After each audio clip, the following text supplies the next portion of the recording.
All right. We know this is 20 somethings. We know. How you gonna bust up in here like? All right. So we know that Tay is not 20 at all. He's still 18. But like we had two guys drop out at the last minute. Give me some grace. But he stepped in, and he's going to do this. I didn't want me and Dre to be overpowered by all the girls. I needed another guy in there, just to balance it out a little bit. So work with me. All right, let's go into it. So when you hear the phrase relationship goals, what are the first three words that come to your mind and why? That was good. Yeah. Is it corny? Corny. Unrealistic. Cute picture. I know that's 4. I'm sorry.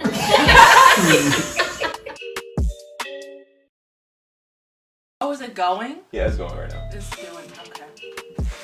We're doing this. I was like, do I have anything to say on this topic? I sure do. I got a lot to say. You can look at me Okay. when you're answering the question. Just don't look at the Is camera. it rolling? It's rolling. Oh. Alright, how you doing? How you feeling, Tay? Man, I'm feeling real good, man. I'm feeling real great. You're supposed to look at me, not the camera. Yeah. This is pretty cool. I'm really looking forward to meeting new people. I mean, I've met some here and there. I've seen some around school, but I've actually never really get to know them and talk to them and get to know their personality. So I'm excited about that. No, man, we're gonna ask you a couple questions. You get what I'm saying? Mm-hmm. Are you recording? Yeah. Hold on. Let me be serious. Yeah, I'm excited. Yes, I'm excited to be here. Always excited. Good experience, fun experience to do. I'm excited. So, what are you looking forward to today? I don't know, open discussion. I like hearing other people's points of views, especially things that I may not have ever thought about before. So I guess that, new ideas. Okay. Wait, what is this video about? We're diving more deeper into dating relationships, and it doesn't even have to just be dating relationships. It can be relationships with family members, co-workers. We don't know where the conversation will go. Relationships. We don't know. Wow. So when you hear the phrase relationship goals, what are the first three words that come to your mind and why? That was good. Yeah. Is it corny? Corny. Unrealistic. Cute picture. I know that's 4. I'm sorry. Alright, why that though? Okay, only because personally I feel like nobody's relationship is my goal relationship, because everybody is different. So that means everybody's relationship is different. Mm-hmm. And I'm sure that there are things in that relationship that I wouldn't want to deal with, and I'm sure that in mine there would be things that they wouldn't want to deal with. But that's only why. Not because I actually think it's corny, but it's just If you would have asked me that question 3 years ago, my 3 words would have been Will and Jada. But I would say now it's gonna be growing with each other. Okay. And I just feel like a relationship, any type of relationship, we should be growing. We shouldn't be staying in the same place.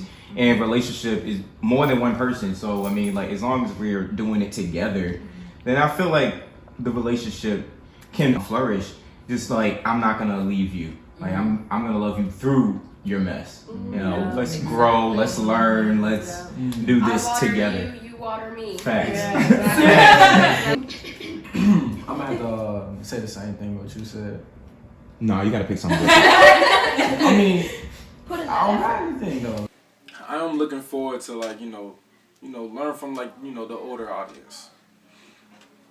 I would say adventure, love, and mentality. That's what I would think of relationship goals, because I don't know, when you're in a relationship, you're supposed to be each other's best friend, and you want to do these things together and experience these things together. Mentality, because sometimes we're gonna go through depression or anxiety, and you're gonna sit there and love them through that, So I think that type of stuff is like relationship goals, like not like what you see on social media. It's like what she said. It's what you think is a relationship goal. I mean, I definitely would say, I don't know if I got 3, but a word that comes to mind is like longevity, like how you were talking about. Because I feel like, when I was younger, I saw relationships or things that looked pretty pristine and that was like a finished product. And that's how they are. They're perfect. They have no issues. But we all know that's a lie. You said Will and Jada, and like for the longest time, I was like, they got it together. No, facts. And everything came out. I'm just like, well, that's their stuff. That's their story. It's Entangled in these sheets.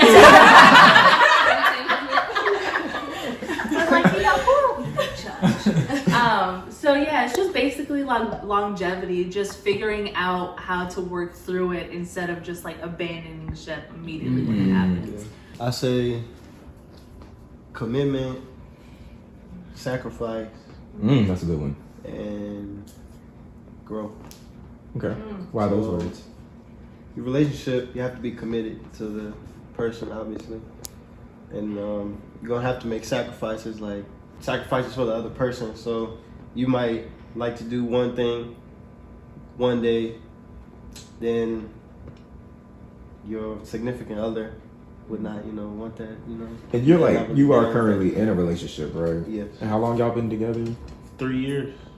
So like, what? Wow. That's good. That's really good. Let's give a hand clap. Anybody else in a relationship? No.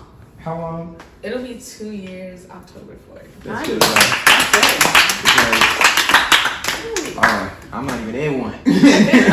I know this. What's your relationship status right now? Complicated. Very complicated. All right, repeat the question for me. What's the question again? So the question is, what are the first 3 words that you think of when you hear the phrase relationship goals? first 3 words. Well, I have more than 3 words. So let me do 2 statements. So it would have to be peace of mind and genuine love. I'm feeling good. Feeling great. Like I said to you earlier, I just finished working out, working with other people. So I'm in a good mood. I'm in the mood to talk, if you can't tell. I don't want to say our generation in general, but it's hard to have genuine conversation now with folks. A lot of times I find myself talking to myself, take that or leave that. But if you want, you want someone to converse with, not just a yes, no, oh, it was cool.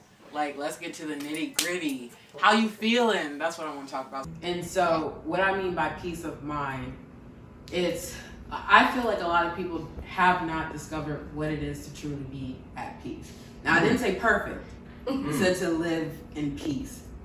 And I feel like with genuine love, it depends on what you think love is. I go off of the scripture. Love is kind.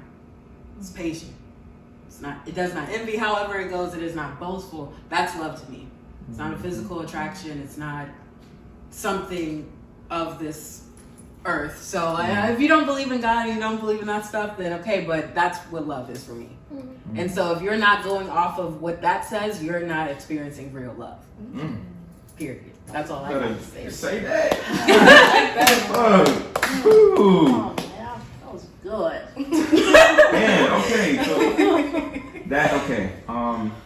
that kind of leads into my next question. You kind of already answered it. It was, what is true love? Does anybody else want to expound on that?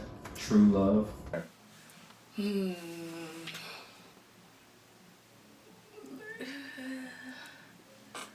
That's a hard one. I feel like she really wrapped it up. Because while I can't recall the scripture completely verbatim, I know all the things it says. And I feel like while you may not believe in God or, so be it, whatever you do believe in, you could take that verse and not know that it came from the Bible. And your love should reflect that. It shouldn't be boastful. It shouldn't envy.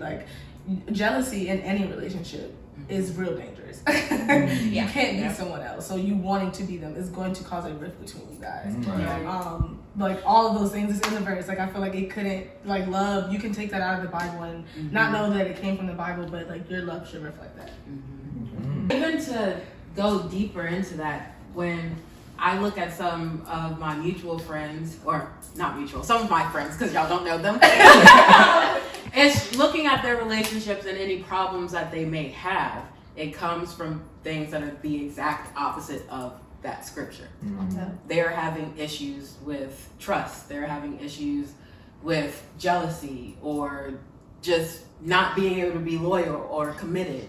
And they haven't figured out what genuine love is. You're going through all these issues and yet you still say you love them. What is that? Because it's not really love, but you're using that term real loosely. And that's why people get confused. I just think like people get so caught up in the feeling of love, you know, like Blinded. almost like blinded. Right, the cute stuff or whatever, but like love is messy sometimes. Love is not cute at times. And I mean, before you can love anybody, I preach this to the mountains, you have to love yourself. And you need to learn how to love yourself and know what that actually means. Like that was really big for me, learning how to love myself, because for a while I honestly didn't. Same. So like I just know that when I completely wholeheartedly love each and every part of me, then I can love somebody else the way that they should be. One piece of relationship advice I give to somebody would be to don't rush into a relationship. You know, let it flow. And understanding that somebody is not put on this earth in order to complete, like you are a complete person by yourself. Right. So this whole like my other half, like no. They're just your partner. Right. And you guys are here to just, I guess, elevate each other, but you can function Without them. Without them. Right. 100%, you're on your complete person. However, like I do believe that once you're in a relationship and you get married and you get to that point that of course you guys should be striving towards something together, but it's by no means that like you can't function without this person. Or like I was saying before, like you get lost in this person, you forget completely who you are, what your goals are, what your likes are, like completely just abandon everything for said person, because then you're putting so much pressure on this person to be everything that you colluded to be what is true love, and you just make them into this thing and put them on a pedestal that they didn't ask to be on. You put them there. And the moment they fall short of that, then you blame them. Why? Put them up there. Put them up there. And I think that kind of falls into the idea that people believe relationships should be 50-50 as well, or I have an expectation of you to do this. If I do this, I should get this in return. When in reality, you should be giving 100%. Because someone, I heard somewhere, I can't remember, but if you're only giving 50%, where's that other 50% going? Come on. If it's not in that relationship. Right. You need to give 100%, and the other person must give 100%. And you're not expecting anything in return because you love them, and therefore you're doing your best. And they should be doing their best too. Right. And you don't fall short. You can't fall short because you're not expecting anything.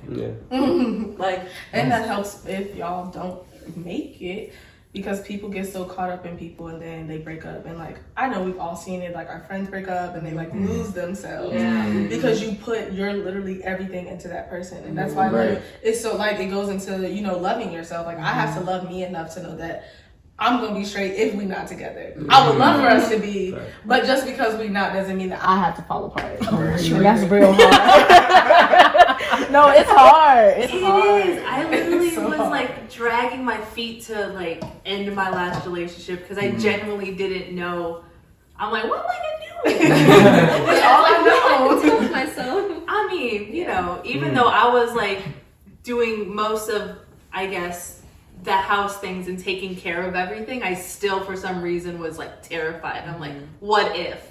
It's just not, it's the not knowing. And then when it happens, you're like, Wow. Like how I was saying, just losing everything of yourself and putting it all on that person, and then you're like, ooh, what do I like again? Like, what do I do? Like, find yourself again. Yeah, it's like start over. Strangest, like scariest. But then when you come out on the other end, the most liberating. Mm-hmm. It feels so phenomenal. Gosh. So how do you take those steps to rediscovering yourself, if you will? Oh gosh. I would say first and foremost, we all do it. You have to cut off complete contact with that person. Woo! We all love a little dibble and dabble. We all A little hey, big head. I also like depended a lot on that person for my happiness, which is obviously something you cannot do. What is your biggest turn off and why? Just loud girls, bro. Do you think that let me just say, how important is sex in relationships? Is it important? Extremely important. It's pretty important.